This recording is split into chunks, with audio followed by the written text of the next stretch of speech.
অনেকেই বলেন হুজুররা আবেগে কথা বললেন না, একদিনে শরীয়ত হবে না। তো আপনার এই একদিনে শরীয়তের কথা বলছে কে? কথা বলে না কেন? আপনি যে বলেন শরিয়া হবে না একদিনে, তো আপনাকে একদিনে শরীয়ত কায়েম করতে বলছে কে? কিন্তু আপনি যে বললেন আমরা শরিয়া আইন করব না, এই ভণ্ডামির ব্যাখ্যা কি? আপনি তো বলেই ফেলেছেন শরিয়া করবেন না, মানে কি আপনি আল্লাহর আইন করবেন না? এই তো কথা বুঝুন নাই মনে হয়। আমরা শরিয়া আইন করব না মানেটা কি? মানে আল্লাহর আইন করব না। তো আল্লাহর আইন যদি আপনি না করেন, এটা যদি আপনি মিশনে থাকে যে আপনি আল্লাহর আইন করবেন না, তো নিজের নামের সাথে ইসলাম রাখছেন কেন? বাদ দিয়ে দেন ইসলাম।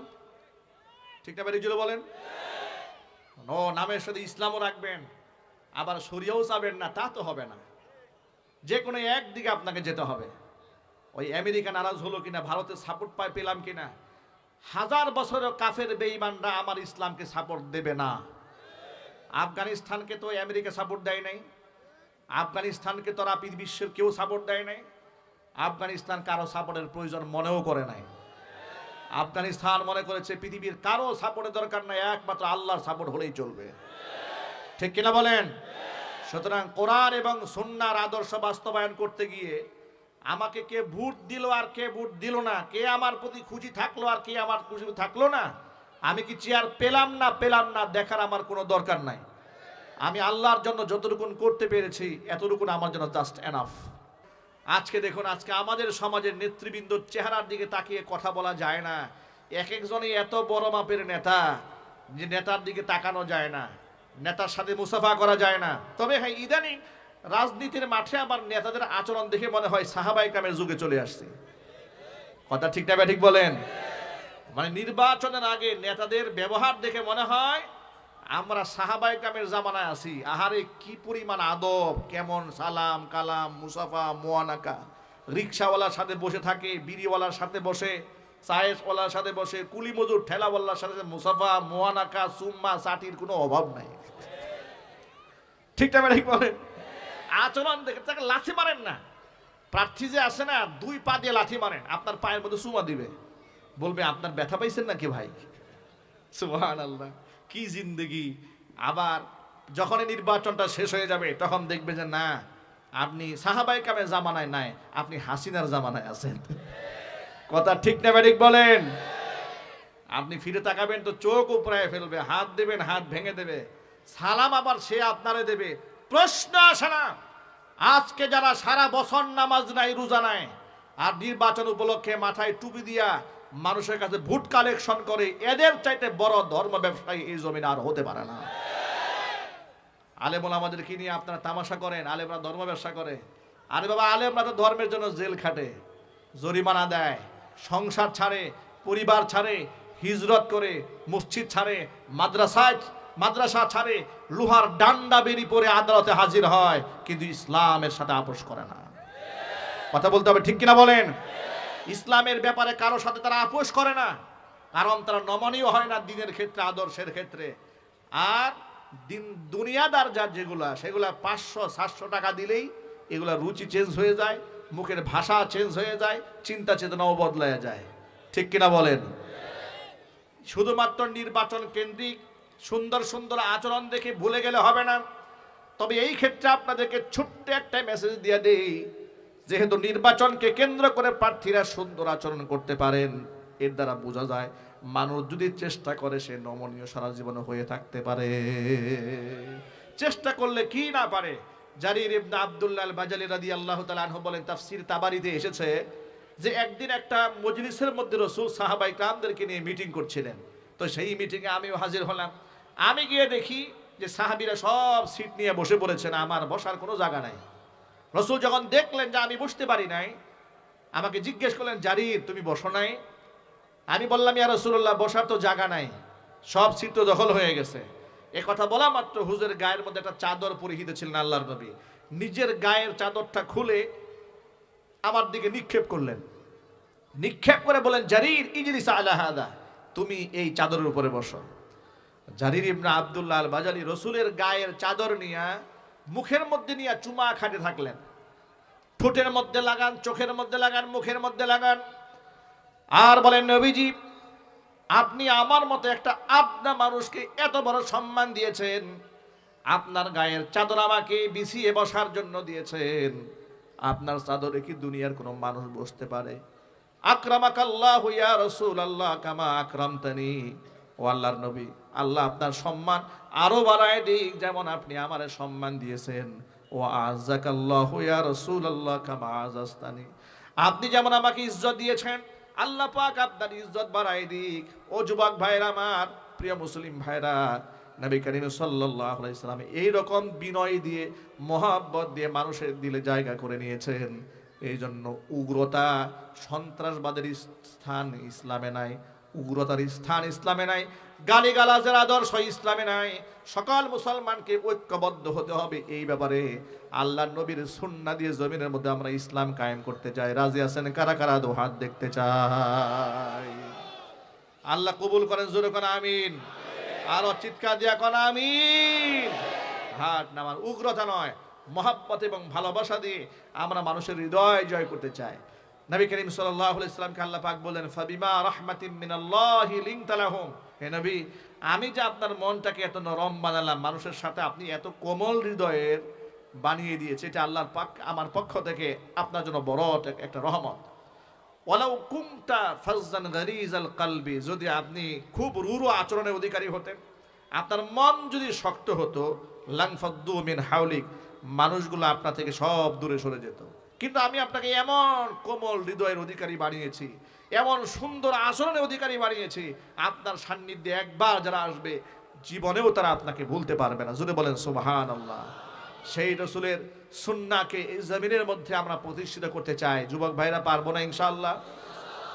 আমাদেরকে আজকে থেকে পণ করতে হবে। এই যে নির্বাচনী হাওয়া উঠেছে, আমরা গীবত থেকে জবানকে হেফাজত রাখবো।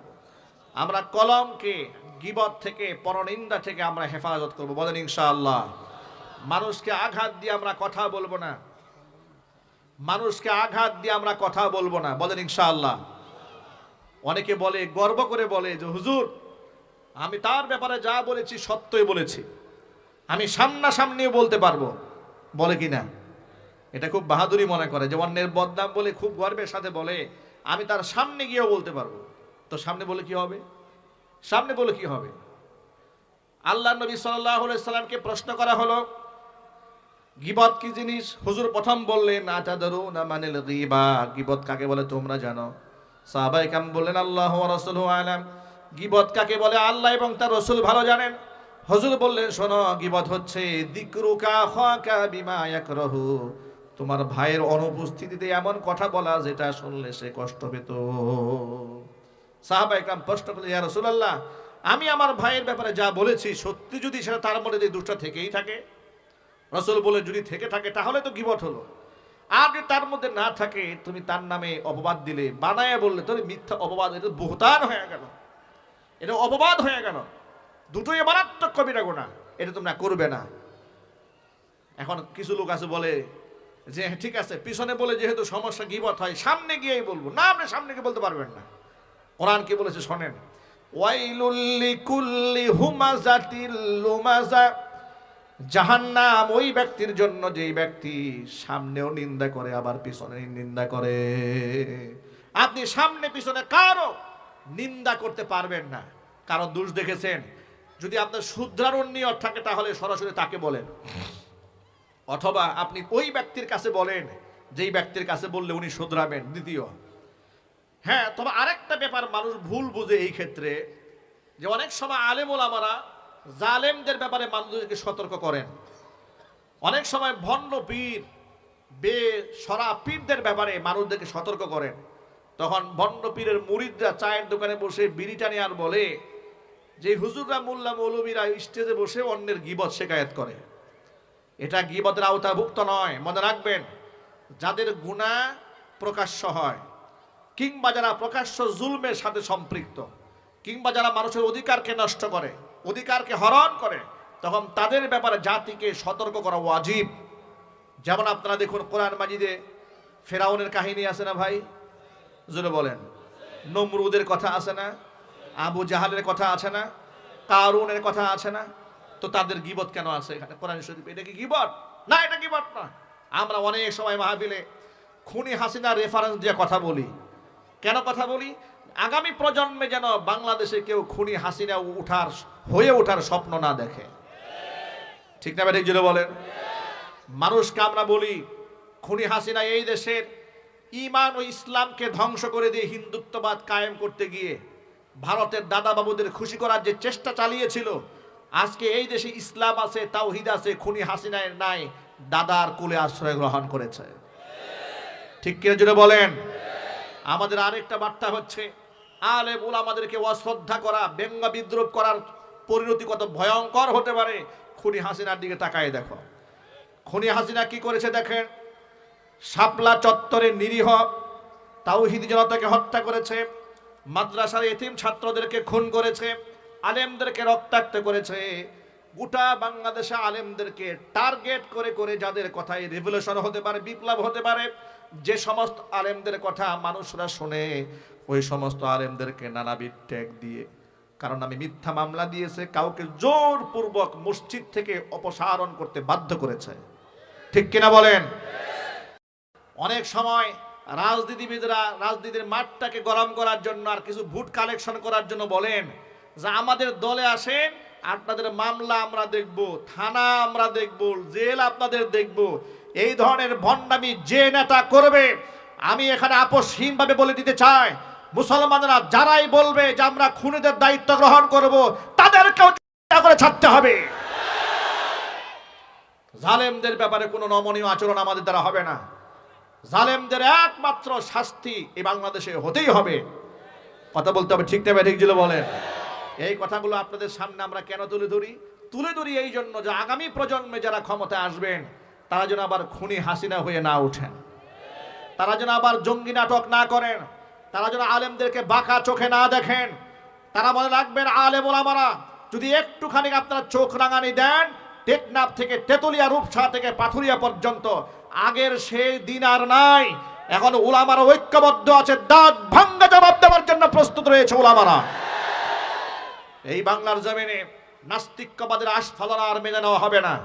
এই বাংলার জমিনে মুসলমানদের ইমানি চেতনা এই বাংলাদেশে চলতেই হবে।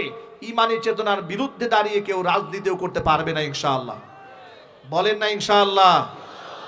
নমনীয় হওয়ার কোনো সুযোগ নেই।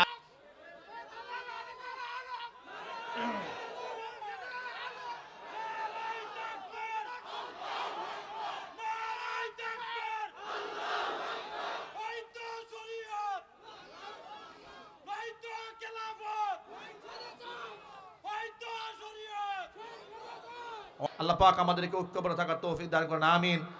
ওয়া আখিরু দাওয়ানা আলহামদুলিল্লাহি রাব্বিল আলামিন। আসসালামু আলাইকুম ওয়া রাহমাতুল্লাহি ওয়া বারাকাতুহু।